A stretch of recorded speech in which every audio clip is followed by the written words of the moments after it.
就在6月12号下午，南京仙林的一家印度餐厅门口，直接上演了一出群魔乱舞。一群印度人连个报备手续都没有把那个道路当成他们家客厅，搁那儿过起什么撒红节。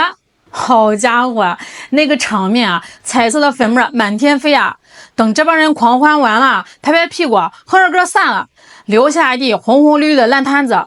最后还不是咱们的环卫工打扫清理嘛？视频把这个投诉电话都打爆了，结果有关部门搁那打太极，网友们在评论区直接开骂了呀。这个时候有些所谓的和事佬又跳出来了，说我们要包容这是文化多样性嘛。哎呦喂，还文化多样性？各位，咱得讲道理你在你印度老家，你天天往身上泼恒河水，天天玩泥巴，那是你的风俗，没人管你，对不对？但是你来到了中国的公共场合，是不是得先学会写遵守法律这4个字儿？我就想问一句，咱们本地的大爷大妈要是敢不报备，在那个大马路上放个音箱跳2分钟广场舞，城管是不是能连夜过来约谈他3回怎么换成这帮外国的他就能随心所欲了，法外狂欢了？这可不是老百姓不包容这是某些人骨子里的双标思想又犯了。怎么着，外国人放个屁都是香的，都得当成文化交流来供着，拿着违法违规的无序狂欢去美化成多元文化的胜利，这逻辑纯属扯淡。咱们今天就顺着南京仙林餐厅狂欢这个事儿一层层往下扒，看这背后到底藏着什么细思极恐的猫腻。各位，你们有没有发现最近这2年咱们身边的印度人好像突然变多了？你现在去深圳华强北走一圈，去广州三元里逛一逛，或者去上海张江、南京仙林这些高新企业大学生扎堆的地方，好家伙，一出门扑面迎来的那股子味是越来越浓了。你做我女婿，我肯定不喜欢你的。家里只有1万块钱，我帮你做饭，我帮你做咖喱，好不好？我天天给你做咖喱。我有钱，我还叫个佣人过来。阿姨，他做你佣人，你要吧？我不要。你又这么黑，没有中国男人这么潇洒，这么但是我是印度高种姓那么你现在是工作什么工作我现在工作在中国工作了。我现在暂时没工作。没工作没工作，你找个屁找个我后面找到再跟他工作嘛，一起发达嘛，一起。你大概就是太自卑了，对吧？没有自卑，我都说。你身高多少？我身高。你身高大概没我高嘞。我担心你结了婚以后小孩又抱不动嘞，一抱骨头又上来。我就这么说吧，阿姨，你跟我回一趟印度吧。我在这里，你觉得我很好欺负，你来印度我好好欺负你，是吧？你这样好吧？你的手机上钱有多少？给我看一下。我的手机上。哎呦，那么不要吓我，我要昏过去了。我看到很多网友说这个心里面特别不平衡，怎么个不平衡法呢？你看咱们中国人现在想办个出国签证，那真是脱层皮你想去一趟欧美甚至想去个稍微发达点的国家旅游，办点事儿，好家伙，人家大使馆恨不得把你查个底儿掉查你3代资产，查你的银行流水，查你名下有没有房产证，那个眼神就像审犯人一样，生怕你过去洗盘子不回来了。但是某些外籍群体来咱们这儿呢，那流程顺畅的跟坐了火箭一样这就是大家心里面最憋屈最不服气的地方。这国际人员流动不应该是对等的吗？为什么咱们出去呢像取经一样难，他们进来却像逛菜市场一样容易？更离谱的是啥呢？这帮人进来以后有些人的素质实在是不敢恭维那就拿这一次南京撒粉的事情来说去年的成都春熙路一模一样的剧本早就演过一回了。当时那场所谓的印度快闪直接把整条商业街的交通都给搞瘫痪了这才过去了几天怎么某些地方某些部门就好了伤疤忘了疼呢？门槛设的那么低，到底是在图啥咱们现在把那张叫文化交流的遮羞布彻底撕开这世上没有无缘无故的狂欢，街上也不会莫名其妙多出这么多不守规矩的外国人。这背后实际上有2条巨大的心照不宣的利益链。第一条是某些高校的国际化 KPI， 这个之前呢咱们就专门聊过，就是说现在很多大学为了刷那个所谓的世界大学排名里面呢有一个硬性指标叫国际留学生比例，指标不够怎么办呢？那就硬招呗。但凡稍微有点含金量的欧美高材生人家有几个愿意放弃本国资源大老远跑来读个普通本科的？没办法呀，那某些学校为了完成任务就开始走量了，门槛放的比马路还宽，甚至打出免费入学、降分录取的招牌啊。更让人吐血是啥？咱们自己的寒门学子10年寒窗苦读啊，还要背着助学贷款，而某些外籍留学生一进来，免学费、免住宿费不说，每个月还要拿着大几千甚至上万的专项奖学金。学校拿到了国际化的政绩，某些人拿到了大笔的补贴，最后谁在买单？还不是老百姓的财政税收。我在浙江大学学习医学的，我想留在中国。我觉得中国是一座高科技、智能化的城市，还有人们的生活也是很方便。I want my daughter to study in China and she want to work here. I want to bring my son also in future. The Chinese medicine is advanced and the technical product they use for medicine is quite advanced than other countries. 第二条链条是低端产业链的平替打工仔。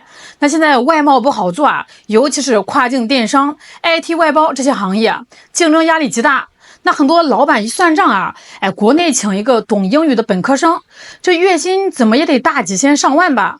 而且现在年轻人也不好糊弄啊，到点就想下班。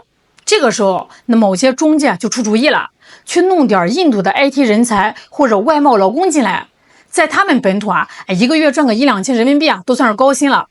中介用商务签证啊，甚至是旅游签证，把他们成批的运到义乌、广州、深圳，干着打黑工的活，拿着比国内低的工资，还顺便兼职当个英语外教。这帮人享受着中国极其安全的社会环境，拿着学校或者企业给的宽容和福利，但他们骨子里根本就没有对这片土地的法律有任何敬畏之心。他们觉得我是外宾啊，你们得宠着我，我的文化最牛，我想在哪儿撒粉就在哪儿撒粉。那某些部门呢，生怕管得严格了，被外国人写小作文发到外网，扣上一个中国不开放不包容的帽子，整天是畏首畏尾，对内重拳出击，对外唯唯诺诺，真是大白天打着灯笼瞎操心啊。他聊到这儿，有的人可能会说啊，哎呀，你这太狭隘了现在全球化时代，哪有把人往外推的道理？大家不都是这么玩的？各位，还真不是。咱们看看欧洲最近火出圈的一个狠角色波兰。Our country don't entry immigrants. Yeah. And I'm very proud of that. How many refugees has Poland taken? 0. If you don't have a passport, you should not be allowed into this country full stop. We want to go Poland, but they don't let us. We don't need your doctors. We don't need your engineers. Take them all and pay for them. 这几年西欧那帮老牌发达国家被移民和难民的问题啊折腾成什么样子了？大家在网上没少看吧？那曾经浪漫的巴黎，现在满大街乱七八糟的都是些啥呀？被网友戏称为巴黎巴特。当年的英伦绅士伦敦，现在动不动就因为文化、宗教冲突上街演练零元购，快变成伦敦斯坦了呀！但你再看看波兰，西欧乱成一锅粥，波兰稳如泰山，大街上干净的像洗过一样，女孩子半夜敢一个人上街买宵夜，治安好的不像在欧洲啊。那波兰是怎么做到的？就2个字硬核。当年欧盟为了政治正确天天给波兰施压说，你是欧盟成员国啊，你必须按比例接收中东和非洲的难民，不收就天天罚你巨款。这换成一般的国家早就跪了呀。但是波兰前总理直接在电视上当着全世界的面硬怼，他说罚款没问题，我们交，但是对不起，我们波兰一粒沙子一个难民也不要，因为我的第一责任是保护波兰妇女和儿童的安全，而不是去配合你们的政治正确。波兰人活得很清醒，文明不是开门即到，你想来我这做生意欢迎，你想来旅游买票，但是你想不守规矩，带着你的陈规陋习来同化我，破坏我的公共秩序，对不起，门都没有。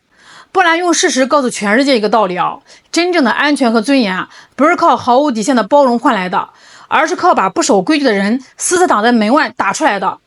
咱把这话拉回来30年前咱们一穷二白，那为了吸引外资，为了让世界了解中国，我们在政策上在心理上给过外国人一些所谓的超国民待遇，那是历史特定阶段的无奈，我们能理解。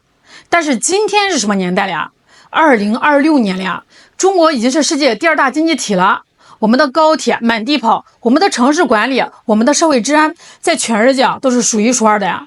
我们现在需要的是平视世界，而不是继续跪在地上当国际军营的保姆。我们的城市管理不需要靠对几个外宾睁一只眼闭一只眼来证明自己的大度。